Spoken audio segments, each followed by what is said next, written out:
Salut à toutes et à tous, c'est le rebelle capitaliste. J'espère que vous portez excellemment bien en cet été 2022.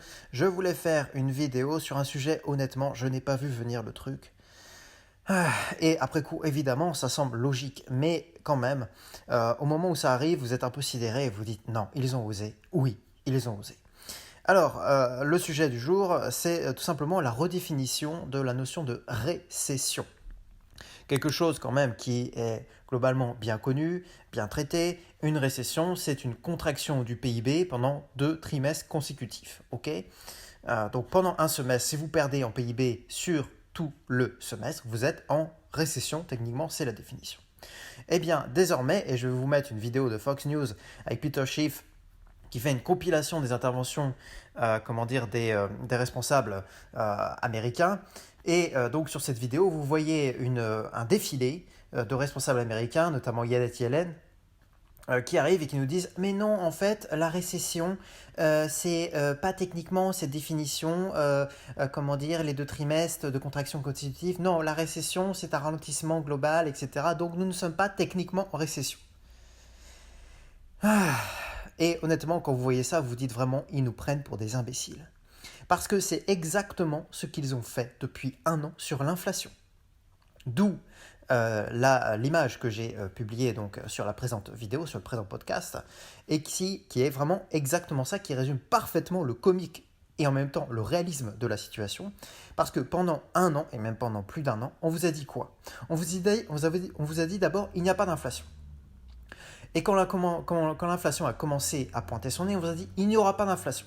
Et quand ça a commencé à accélérer et à rester un petit peu dans le temps, on vous a commencé à vous dire non mais ok, l'inflation est temporaire, il y aura un pic d'inflation, ça va avec la sortie de la crise Covid, avec le fait de relancer les chaînes logistiques, d'éviter les coupures de chaînes logistiques, etc. Toute cette inflation purement technique et logistique va disparaître. Et comme cette inflation n'a pas disparu, on a commencé à vous dire oui, mais l'inflation, c'est pas si mal que ça. Vous savez, l'inflation, en fait, c'est bon. Voilà, l'inflation, c'est bon. Voilà. Et donc, on est arrivé à un point où finalement, il y a un an, l'inflation, il n'y avait pas d'inflation. Aujourd'hui, il y a de l'inflation, il faut lutter contre. C'est vraiment la priorité. On voit bien qu'il y a une corrélation assez forte entre la situation dans l'opinion favorable ou défavorable vis-à-vis de Joe Biden et les chiffres d'inflation aux États-Unis. Et donc ça commence à être politiquement un problème. Et donc on commence à traiter directement ce problème. Et qu'est-ce qui se passe ? Comme vous commencez aujourd'hui à avoir une récession, ce qui est encore plus grave que l'inflation, puisque vous perdez de l'activité, vous perdez de la création de valeur, encore que vous allez voir qu'il faut prendre des pincettes avec tout ça, et il faut, je pense, aggraver encore plus la situation que ce qu'elle n'est, officiellement, il commence à vous dire, comme il y a un an, non seulement, ils vous disaient il n'y a pas d'inflation, mais aujourd'hui, ils vous disent il n'y a pas de récession. En fait, on est en récession, mais il n'y a pas de récession. Et vous verrez, comme le 3e trimestre sera encore plus mauvais que le 1er et le 2e, et comme le 4e sera encore plus mauvais que le 3e, ils commenceront peut-être en fin d'année 2022 à vous dire oui, il y a une récession, mais c'est pas si grave que ça parce qu'il y a quand même des effets positifs. Voilà où ils en sont. Et franchement, ils nous prennent pour des imbéciles parce que la raison pour laquelle cette définition de la récession, donc la contraction sur 2 trimestres consécutifs, s'est mise en place, historiquement, traditionnellement, c'est parce qu'on s'est rendu compte que globalement, ça permettait d'évacuer toutes les situations où il y avait une contraction sur un trimestre, où il y avait une contraction exogène, je ne sais pas, moi par exemple, vous avez des attentats ou vous avez quelque chose de particulièrement grave, une catastrophe, un ouragan, etc., qui provoque en effet des ruptures logistiques, qui provoquent tout un tas de problèmes sur quelques mois. Bon, vous n'allez pas dire que vous êtes en récession simplement du fait de cet événement exogène à votre croissance, à votre création de valeur, à votre économie. Donc, vous allez évacuer toutes ces situations. Et vous vous êtes rendu compte que, historiquement, on est vraiment en récession économique, c'est-à-dire qu'on a vraiment touché au cœur du fonctionnement du moteur économique quand on a 2 trimestres de contraction consécutifs. Alors là, ça devient significatif et alors là, on peut se dire oui, notre PIB décroît et il décroît de façon endogène et non plus de façon exogène. Il décroît parce qu'il a des problèmes qui lui sont intrinsèques et non pas extrinsèques, qui ne sont pas extérieurs. Voilà. Et donc, je trouve ça toujours très grave de revenir sur des définitions qui sont issues de notre expérience, qui sont empiriques, parce qu'il y a une part d'empirisme quand même dans l'économie, dans la science économique. On a des règles, des lois, etc., qu'on continue à découvrir malgré tout.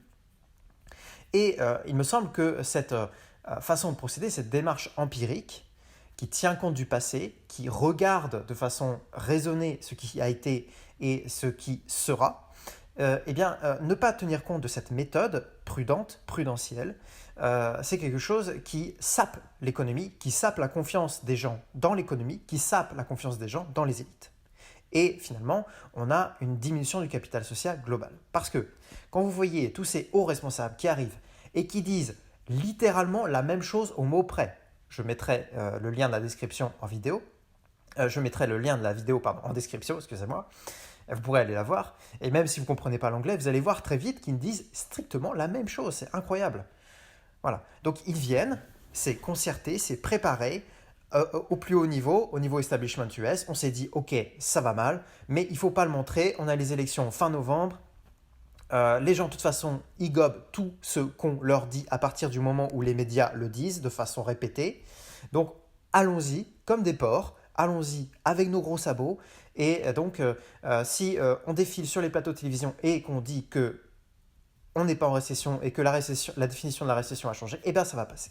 Et vous savez quoi? Ils ont raison de faire ça, puisque 9 fois sur 10, honnêtement, ça marche. L'ingénierie sociale, ça marche. Regardez ce qui s'est passé avec le Covid. Réfléchissez-y 2 secondes. Ok? Et regardez aussi ce qui s'est passé avec l'inflation.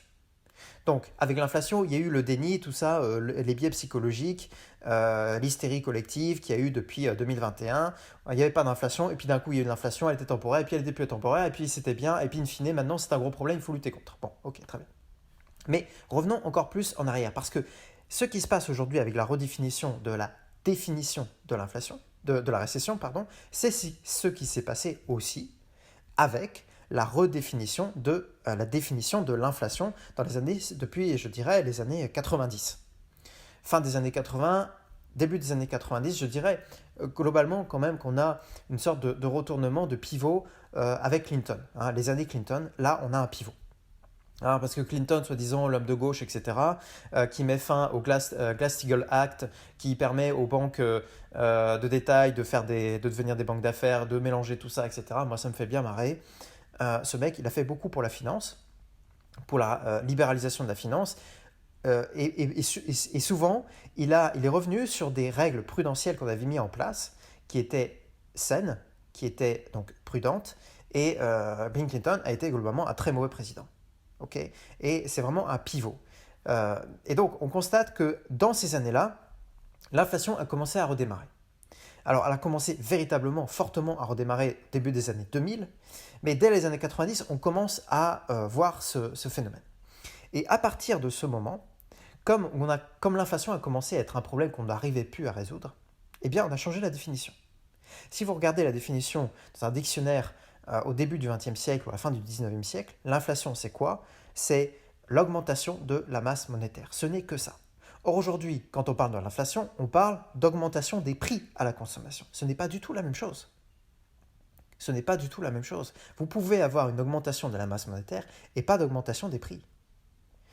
Et vous pouvez beaucoup plus facilement bidouiller les indices de prix que les indices, que la masse monétaire. La masse monétaire, elle est connue, elle est précise, elle est nette. C'est M1, M2, M3. Vous avez différents silos dans les masses monétaires en fonction notamment de leur maturité, de leur qualité, etc., de leur durée, etc. M1, M2, M3. Bon, mais ça, c'est publié par les banques centrales. Vous le savez. Normalement, vous y avez accès. Bon, avant, on y avait accès totalement. Maintenant, vous avez certains compartiments de M1, M2, M3 qui ne sont plus publiés. C'est louche en soi, je suis désolé. Mais aujourd'hui, surtout, vous avez une manipulation au niveau des prix, des indices de prix à la consommation qui est énorme. Regardez la place des dépenses immobilières dans l'indice des prix à la consommation, c'est ridicule par rapport aux vraies dépenses des Français concernant l'immobilier. Parce que souvent, l'immobilier, c'est presque un quart ou un tiers de vos dépenses sur le mois. Or, aujourd'hui, dans les indices à prix à la consommation, cette part est complètement sous-cotée, décotée. Vous avez aussi les effets de substitution qui font que, par exemple, on vous dit Aujourd'hui, un portable va coûter presque 2 fois ou 3 fois plus cher qu'il y a 15 ou 20 ans, mais on vous dit oui mais non, parce qu'il faut intégrer le fait que votre portable, il a plus de capacité, il a plus de fonctionnalités, bref, il fait plus de choses, il est mieux. Ok, il est beaucoup plus cher, mais il est beaucoup mieux. D'accord. Le premier prix portable aujourd'hui fait beaucoup plus de choses que le premier prix portable il y a 15 ans. Et même s'il est beaucoup plus cher, eh bien, quelque part, on va induire une décote, on va induire un facteur décotant sur le premier prix donc portable d'aujourd'hui par rapport à il y a 15 ans. Et c'est ce qui fait qu'aujourd'hui, en fait, votre portable, il est plus cher ou 2 fois plus cher que ce qu'il y a 15 ans. Mais en fait, eh ben non, il est au même prix parce qu'on a intégré cet effet de substitution. Donc, vous voyez que c'est quand même, il y a un côté complètement assez arbitraire. Je ne dirais pas complètement arbitraire, mais assez arbitraire dans cette façon de faire. Ça a été très bien détaillé notamment par Philippe Erlin qui a publié un livre sur l'inflation que je vous recommande et donc où il fait une étude véritablement exhaustive sur justement l'évolution des prix, les prix réels, en prenant des produits de base et en étudiant vraiment depuis 15-20 ans leur évolution. Vous avez Peter Schiff aussi aux États-Unis qui a fait ça, notamment sur les prix des magazines. Un magazine, c'est toujours la même chose. Si vous prenez un magazine, je ne sais pas, le Wall Street Journal, si vous prenez n'importe quel magazine international qui est publié depuis 20 ou 30 ans, ça n'a pas bougé. C'est toujours du papier, c'est la même chose. Les prix, les coûts liés à la production d'un magazine sont globalement assez proches. Eh bien, si vous comparez les prix de ce magazine il y a aujourd'hui ou il y a 20 ans, ce n'est pas du tout la même chose. Et réfléchissez-y 2 instants, ou un instant comme vous voulez. Réfléchissez-y. Dans les années 70, un homme, je vais prendre la situation typique, ça peut être une femme, mais 9 fois sur 10, c'était un homme. Un homme, il avait un travail. Et avec ce seul travail, il pouvait faire vivre sa femme, ses enfants, souvent 2, 3, 4 enfants, avec ce seul salaire, encore une fois. Donc non seulement ils vivaient bien, ils avaient une maison, une voiture, mais en plus de ça, ils pouvaient partir en vacances. Madame n'était pas obligée de travailler.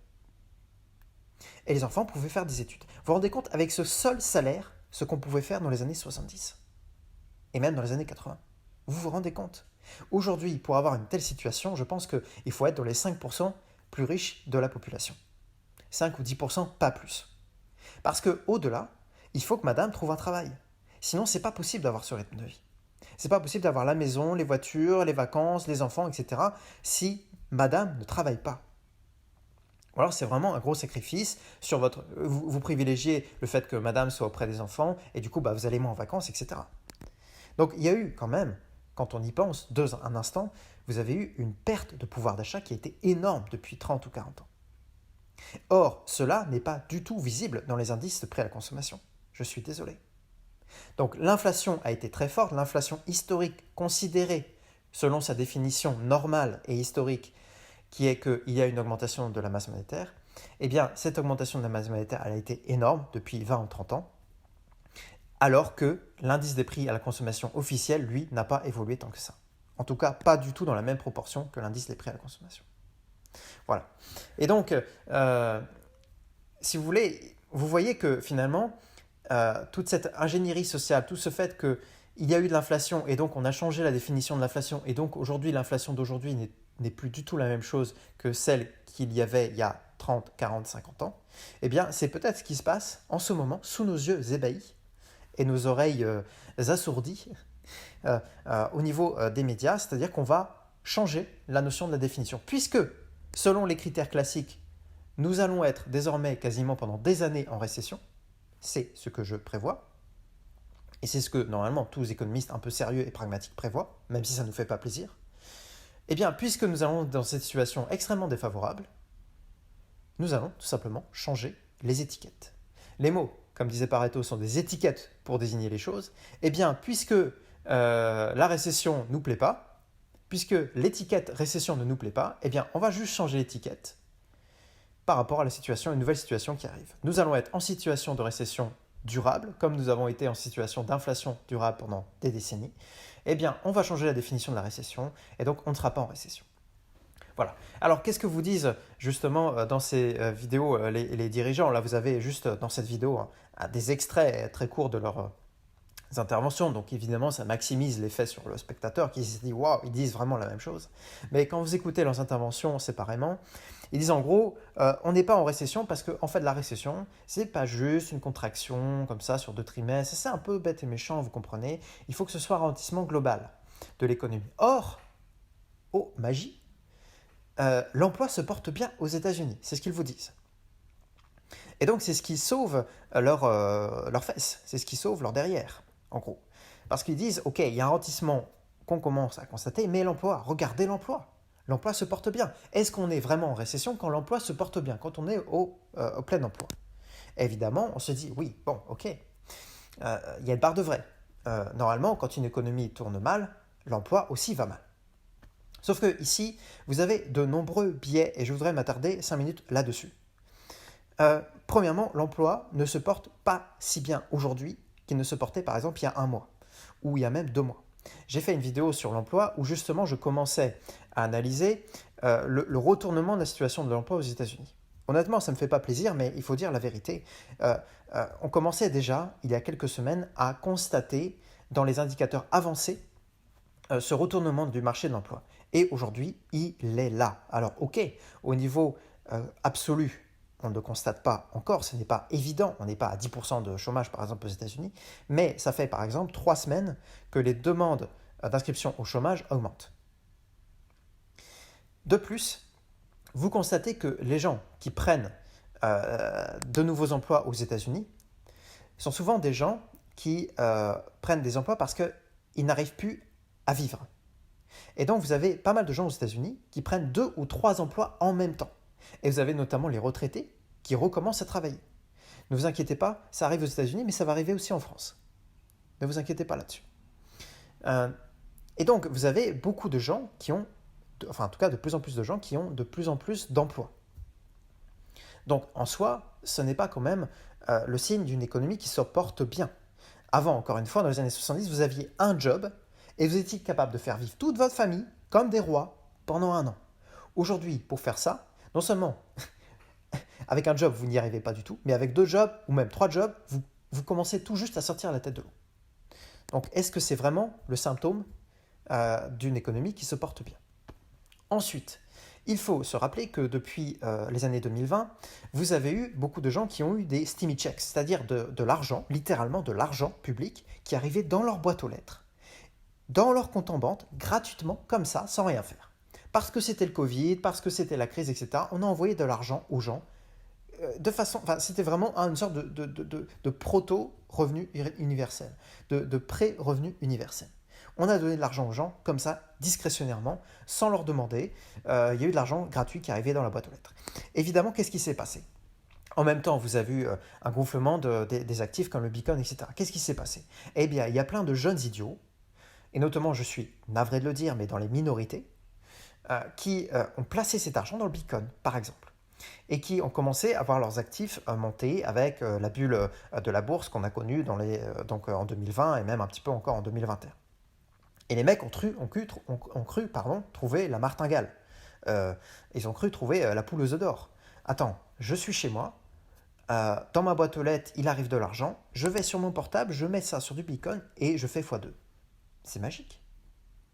Et qu'est-ce qui s'est passé dans la tête de ces gens-là? Ils se sont dit, mais pourquoi je vais aller travailler? Pourquoi je vais aller travailler?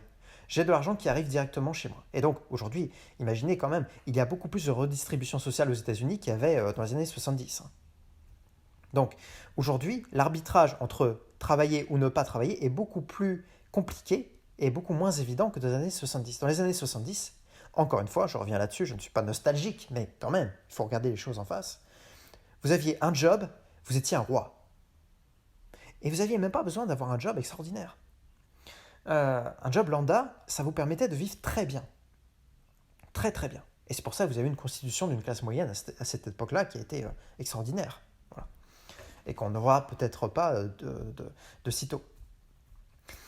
Et donc, à l'époque, l'arbitrage entre rester chez soi, toucher les aides sociales et aller travailler, il était vite fait. Quand vous alliez travailler, vous gagnez beaucoup, beaucoup plus qu'en restant chez vous à toucher les aides sociales, qui étaient d'ailleurs assez faibles dans les années 70-80. Aujourd'hui, les aides sociales sont beaucoup plus importantes. Et donc, qu'est-ce qui se passe? L'arbitrage est beaucoup plus difficile par rapport au fait de choisir d'aller chercher du travail ou pas. Et donc, évidemment, tous ces gens-là se sont dit, mais pourquoi je vais aller m'inscrire au chômage? J'ai plus besoin de travailler.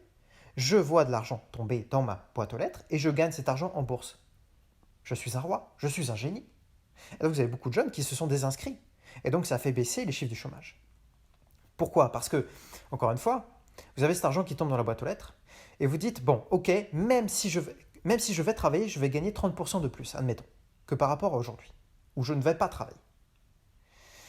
30% de plus, c'est quelque chose, ce n'est pas négligeable, mais en même temps, réfléchissons 2 secondes. Je vais travailler, je gagne 30% de plus. Oui, mais je vais travailler. Donc je dois me réveiller tôt, je dois faire le trajet. En soi, le trajet me coûte de l'argent, et puis bon, le prix du pétrole a augmenté, donc ça me coûte de plus en plus d'argent, pour ne cesse que d'aller me déplacer à mon travail. Je passe du temps au travail. Pendant ce temps où je dis oui au travail, je dis non à ma famille, je dis non à mon sport, je dis non à tout un tas de choses agréables, je dis non à le fait d'aller me balader, etc. Et donc, c'est un arbitrage que je fais. Je dois payer tout un tas de choses, en gros, quand je vais travailler, que je n'ai pas à payer quand je ne vais pas travailler. Et donc, l'arbitrage, gagner plus 30%, mais en même temps perdre en temps de trajet, perdre en temps de famille, perdre en temps de loisirs, perdre en temps de sport, etc., fait que, bien souvent, il est plus intéressant, même si vous gagnez moins, de rester tranquillement chez vous, à ne pas travailler et de ne pas aller vous inscrire au chômage aux États-Unis. Et donc, évidemment, ça a fait baisser le taux de chômage aux États-Unis. En dehors du fait aussi que 90% des créations d'emplois en 2021-2022 ont été liées au fait qu'on a réouvert des business qu'on avait fermés discrétionnairement en 2020. Donc, ce n'est pas des créations d'emplois, c'est des reprises d'emplois. Donc, vous voyez que, assez rapidement, quand vous évaluez un petit peu la situation, non, l'emploi en soi n'est pas bon aux États-Unis parce que, ok, vous avez assez peu de chômage parce que les gens ne s'inscrivent plus autant avant au chômage que ce qu'ils faisaient auparavant, ne s'inscrivent plus, aujourd'hui au chômage comme ils faisaient auparavant. Mais vous constatez que le taux de participation de la population à l'emploi aux États-Unis, c'est-à-dire pas seulement le chômage, c'est il faut vous inscrire. Vous recherchez formellement un emploi. Donc vous êtes inscrit et vous dites « je recherche un emploi ». Et là, on vous dit « ok, vous êtes au chômage ».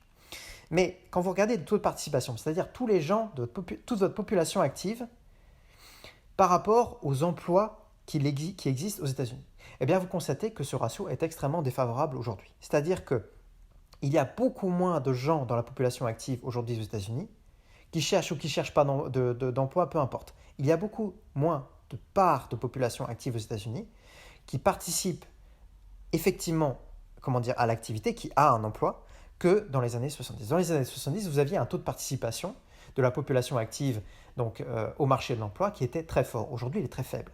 C'est illogique. Réfléchissez-y 2 secondes. Le taux de participation aujourd'hui est très faible. Donc, vous avez une part de population active qui est assez faible par rapport à ce qu'il y avait auparavant et surtout par rapport au taux de chômage. Part de population active faible qui participe donc faiblement à l'emploi et à l'économie aux États-Unis, alors que vous avez un taux de chômage qui lui aussi est faible. C'est illogique. En fait, ça veut dire quoi? Ça veut dire que beaucoup de gens ont fait cet arbitrage de ne pas travailler, tout simplement, de ne pas chercher d'emploi, de ne pas participer à l'économie. Soit parce que ça ne vaut pas la chandelle, soit parce que, carrément, ils n'arrivent pas à trouver d'emploi depuis des années et ils sont désespérés et ils ont jeté l'éponge. Ok, il y a plus d'aide sociale aujourd'hui qu'il y a 30 ou 40 ans, donc on va rester à l'aide sociale. Ça sert à quoi de s'embêter? Tant pis, on ne va pas travailler. Voilà. Et à côté de ça, vous avez une classe moyenne qui, elle, essaie de s'en sortir et qui va multiplier les boulots, qui va faire 2, 3 boulots. Voilà. Et vous avez les retraités qui vont ressortir de leur retraite, de leur rente de retraite, et qui vont recommencer à travailler. Voilà. Et vous avez tout ça aux États-Unis. Et vous allez me dire qu'avec tout ça, vous n'êtes pas en récession. C'est une blague. C'est une blague. On se moque de qui? On se moque de nous. Franchement, regardez cette vidéo et voyez à quel point on vous prend pour des imbéciles. Et n'ayez aucun doute sur le fait que ce qui est dit en ce moment aux États-Unis va arriver aussi en France. Vous allez avoir le même discours en France. Je vous fais mon pari. Je vous referai une vidéo quand on aura en France le même discours. Quand on commencera à vous dire « Oui, mais non, on n'est pas en récession en France, vous comprenez. Regardez, par exemple, notre PIB au 2e trimestre a un petit peu progressé, 0,5%. » Alors ça, on va commencer à le voir aussi. Ok. Et je voudrais passer aussi 5 minutes là-dessus.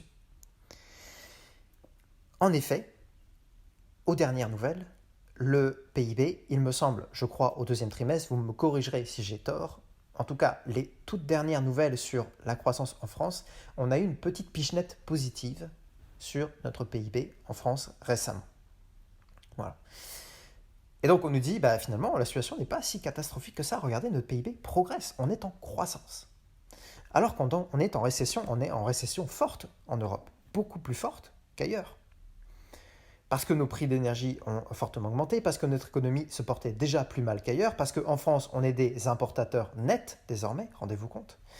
Enfin bref, pour tout un tas de raisons. Et puis, on a une part de la fonction publique, de la dépense publique qui est très forte en France, on a une surréglementation, enfin bref, on a tous les problèmes en France. C'est pas compliqué. La France, c'est le tiers-monde de l'Europe. Bientôt. Et donc, on vous dit, oui, mais non, attendez. Petite croissance positive quand même du PIB, petit rebond. Alors c'est là que je voudrais m'attarder 2 instants sur le déflateur. Qu'est-ce que c'est que cette bestiole, le déflateur? Qu'est-ce que c'est que ce truc? Le déflateur, c'est tout simplement le fait que vous allez retraiter de l'inflation votre PIB chaque trimestre. À chaque chiffre officiel, à chaque publication de votre PIB, vous devez retraiter votre PIB par le chiffre de l'inflation. Pourquoi? Parce que vous voyez bien que quand l'inflation augmente, vous n'avez plus une base de calcul qui est la même que celle du PIB précédent. Si votre PIB a inflaté, cet inflaté, finalement, il n'a fait que gonfler. Vous n'avez pas plus de matière, vous n'avez pas plus de valeur. C'est simplement que vous avez eu une expansion d'une même quantité de matière, pour parler en physique. Mais cette quantité de matière, elle est toujours la même, ok?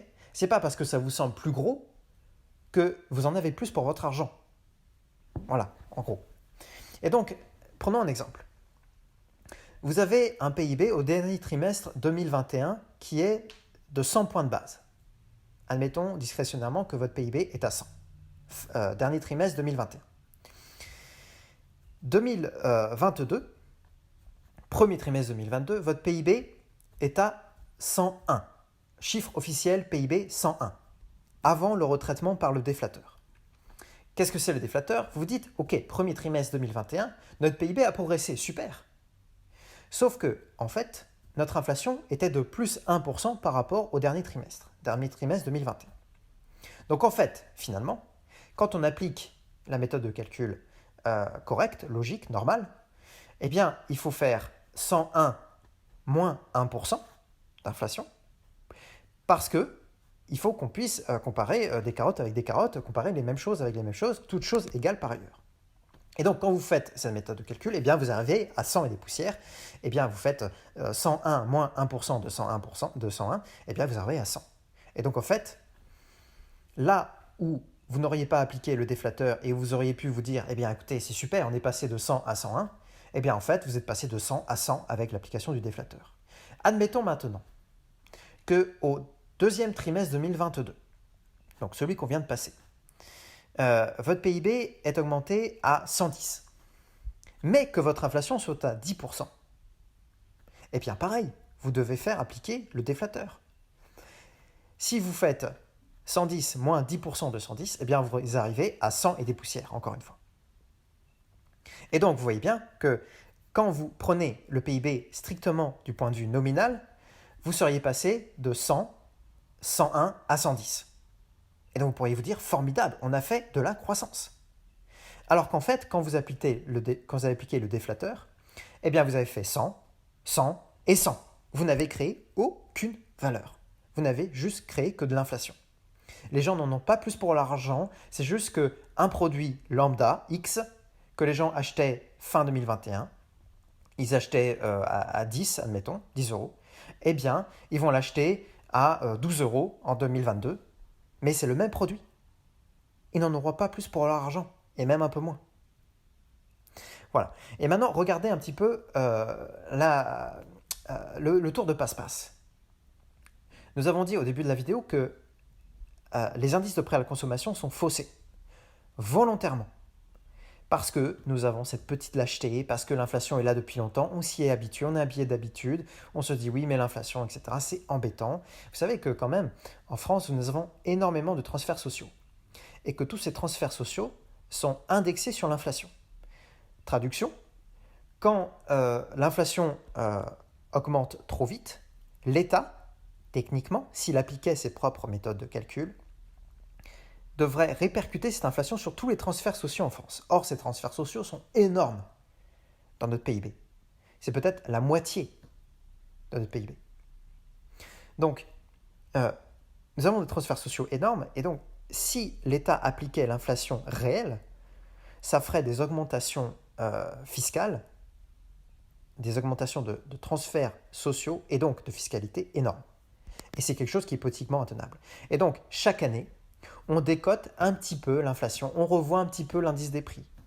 Voilà, je ne veux cibler aucune agence. Hein, vous savez qui calcule l'inflation en France, qui calcule l'inflation aux États-Unis, je ne veux cibler personne. Bon. Mais c'est un fait, et toutes les études sérieuses, que ce soit de Philippe Erlin, Peter Schiff, etc., tous les gens un peu sérieux qui ont pris le sujet à bras le corps, montrent que l'inflation officielle est très décotée par rapport à l'inflation réelle. Ça permet à l'État de payer moins que ce qu'il aurait dû payer. En gros. Et donc à vous aussi de payer moins d'impôts. Il faut le dire. Et donc de conserver ce rêve, cette lubie, ce modèle, soi-disant modèle, qui est intenable, mais bon, ce modèle social français, bon, notamment. Et donc je reviens à mon explication du PIB. Donc vous avez un PIB nominal, qui donc était passé de 100 à 101 et à 110. Maintenant, appliquons un calcul de l'inflation qui est décoté de 50%. Je pense qu'aujourd'hui, honnêtement, les indices de prix à la consommation sont décotés de 50% par rapport au réel. Et donc, au lieu d'appliquer une actualisation, un déflateur de 1% le premier trimestre 2022 et de 10% deuxième trimestre 2022, vous allez appliquer un déflateur de 0,5% au premier trimestre 2022 et de 5% au deuxième trimestre 2022. Donc au lieu de 1, 0,5 et au lieu de 10, 5. À partir des mêmes PIB nominaux. Donc vous êtes passé de 100 fin 2021 à 101 début 2022, premier trimestre 2022. Et donc au lieu d'appliquer 1% de déflateur, vous appliquez 0,5% de déflateur. Donc 101 moins 5% de 101, eh bien vous allez arriver, disons, à 100,3, 100,4. Bon, admettons. Donc vous n'êtes plus à 100. Donc vous pouvez dire, techniquement, comme on dit aujourd'hui, regardez, c'est magique. On est passé de 100 fin 2021 à 100,3 ou 100,4 en premier trimestre 2022. On a fait de la croissance. Il y a de la croissance. Formidable, on a créé de la valeur. En fait, vous n'avez rien créé. Vous avez juste décoté votre déflateur et donc vous avez juste intégré dans votre croissance soi-disant endogène, soi-disant dans votre valeur, vous avez intégré en fait une part d'inflation. Cette inflation ne crée rien. Elle vous fait juste payer plus ce que vous payez avant. La même chose, le même produit, vous le payez plus aujourd'hui, mais c'est la même chose, vous n'avez pas plus de valeur. Bon, ça c'est le premier trimestre, donc il n'est pas, admettons, pour l'instant très spectaculaire. Mais maintenant, restons sur les chiffres fictifs que j'ai pris pour le deuxième trimestre 2022. Et donc cette fois-ci, nous passons à 110. Et au lieu d'appliquer un déflateur de 10%, qui est l'inflation réelle, vous appliquez le déflateur de l'agence publique XYZ, qui est soi-disant censé vous donner les vrais chiffres de l'inflation, en tout cas les chiffres de l'inflation officielle. Et ceux-ci vous disent l'inflation n'est pas de 10%, elle est de 5%. Et donc sur 110, vous allez appliquer 5% de déflateur et non pas 10%. Eh bien, avec ces méthodes de calcul, vous allez arriver à un PIB réel, donc un PIB nominal retraité par le déflateur, de 110 moins 5% de 110, c'est-à-dire peut-être, je ne sais pas moi, 103 ou 104. Et donc vous allez pouvoir dire à votre population, regardez, fin 2021 on était à 100, début 2022 on était à 100 et des bananes, 100,3, et maintenant, deuxième trimestre 2022, nous sommes à 103. Nous avons plus 3% de croissance depuis 6 mois, rendez-vous compte, c'est formidable. Voilà. Et voilà comment vous avez intégré dans votre PIB réel une part d'inflation qui ne correspond à aucune valeur, qui n'apporte aucun capital social supplémentaire, qui qui n'améliore pas la vie des gens, au contraire. Mais vous avez fait passer ça pour de la croissance endogène, pour de la vraie croissance, pour de la création de valeur. C'est quelque part quelque chose comme de la fausse monnaie, c'est quelque chose comme c'est de la préjudication, pardon, j'arrive pas à le dire, c'est de la magie. C'est du nominalisme. Vous avez changé les étiquettes et vous vous dites aux gens, regardez, la réalité c'est ça. Alors que vous n'avez fait que changer les étiquettes sur cette réalité. Donc je pense qu'il faut vraiment bien se rendre compte d'à quel point tout cela est truqué. Oui, je pense que cela arrange de décoter les chiffres officiels de l'inflation. Cela arrange de revenir sur les définitions précédentes.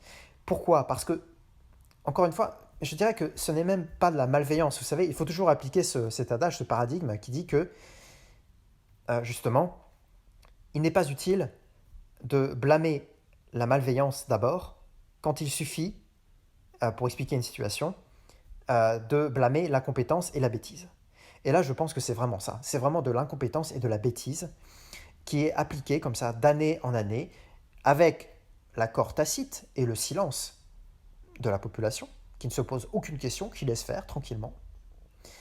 Et donc, comme ça, vous avez une situation qui se dégrade petit à petit, petit à petit, petit à petit. Et les responsables qui ont un gros turnover, qui ont une durée de vie de quelques années, un ministre aujourd'hui, ça a une durée de vie, entre guillemets, au niveau de son ministère, au niveau de sa profession, de quelques années, pas plus. Mais qu'est-ce qu'il voulait qu'il s'embête à se dire, voilà, on va viser le long terme, etc. Non, pour lui, il va se dire, je vais couvrir mon cul, cover my ass. Aujourd'hui, on a créé un acronyme anglais pour ça. C'est cover your ass. C'est CYA, cover your ass. Voilà, c'est devenu une doctrine. Et donc, tu couvres ton cul. Voilà, tu règles les problèmes juste à ton niveau, court terme, pour que toi, tu n'aies pas de problème. Et peu importe qu'après toi, ce soit le chaos. D'accord ? Donc, ce n'est pas un problème si à ton petit niveau, tu vois, tu bidouilles un petit peu les chiffres de l'inflation. Ça va faire plaisir à ton chef, et ça va faire plaisir au président de la République, ça va faire plaisir, etc., à tous les gens qui ont intérêt à ne pas dire la vérité, à ne pas mettre les mains dans le cambouis, à ne pas révéler les problèmes et la nature des vrais problèmes. Parce que si vous disiez demain, admettons, vous êtes un agent d'agence publique qui travaille sur l'inflation, et donc vous dites à votre chef, attendez, à un moment donné, il faut quand même qu'on dise la vérité aux gens. L'inflation n'est pas de 5, elle est de 10, voire de 15%. Et vous dites à votre chef, je ne veux rien savoir. Je ne veux plus réviser, bidouiller, je ne veux plus travestir la réalité. Les chiffres, ils sont de 15%, ils ne sont pas de 5%. Moi, je vous envoie ma note et vous faites ce que vous voulez avec. Le N+1 de ce gars-là, il se dit, mince, si je commence à envoyer à Bercy le fait que l'inflation est de 10 et pas de 5%, imaginez la crise cardiaque à Bercy. Les mecs vont se dire, waouh, tous les transferts sociaux, toutes les dépenses publiques en France vont gonfler, non pas de 5, mais de 10%.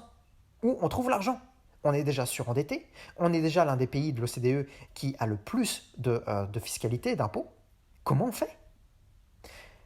Et donc le gars de l'agence publique dit, bon, je ne veux pas savoir, Bercy, pour une fois, ils vont se débrouiller. Moi, j'en ai marre. Je commence à avoir de plus en plus de pression de la société civile. Il y a de plus en plus de gens qui pensent qu'on est des rigolos, qu'on ne fait pas bien notre travail. Moi, j'en ai assez de passer pour un idiot. J'envoie à Bercy les chiffres réels de l'inflation, rien à faire. Bercy, qu'est-ce qu'ils vont faire ? Ils vont dire, wow. Le ministre de l'économie, il va prendre son téléphone, il va appeler le président de la République et dire, mec, on est mal. Où on trouve l'argent. Ok ? Soit on dit aux gens qu'on ne peut plus payer l'indexation de leurs transferts sociaux, les retraites, l'indexation indemnité chômage, tout team, les dépenses de santé. On ne peut pas suivre l'inflation, et on le dit clairement. Et dans ce cas-là, on ne paye pas ce qu'on aurait dû payer. Soit on est obligé d'augmenter les impôts ou de continuer à se surendetter. Et qui veut nous prêter aujourd'hui ? Qui veut prêter à un pays qui est surendetté ? Bon, bref, je ne veux pas le savoir. Écoute, président, tu te débrouilles. Moi, je ne suis que ministre de l'économie. Regarde ce qu'il m'a envoyé l'autre de l'agence des prix, l'agence publique nationale des prix. Je ne peux pas faire en sorte, ça ne relève pas de moi de dire d'arbitrer. C'est ton problème. Vous imaginez un petit peu la difficulté politique, tout ce qui doit se passer dans leur tête. Donc forcément que vous avez aujourd'hui des incitants énormes pour faire en sorte de décoter l'inflation réelle par rapport à l'inflation officielle. Pardon, décoter l'inflation officielle par rapport à l'inflation réelle. Vous avez des incitants énormes. Et il faut toujours regarder les incitants court terme, parce que c'est comme ça que ça marche aujourd'hui. Voilà. Et pour la récession, je vous fiche un billet de 100, que c'est ça ce qui va se passer. Vous allez entendre dire « Oui, mais regardez, notre PIB, il a quand même croissé. Oui, mais regardez, l'emploi, ça ne va pas si mal que ça. Oui, mais regardez, ça pourrait être pire. Regardez en Allemagne, regardez ailleurs, regardez en Ukraine, je ne sais pas. » Voilà. Ils vont tout faire pour sous-estimer la situation. Voilà. Donc ne comptez pas sur eux, comptez sur vous. Regardez cette vidéo. Arrêtez de prendre pour argent comptant. De toute façon, si vous êtes sur cette chaîne, c'est que vous faites cet effort. Et si vous êtes resté jusqu'à la fin de cette vidéo, je vous en remercie.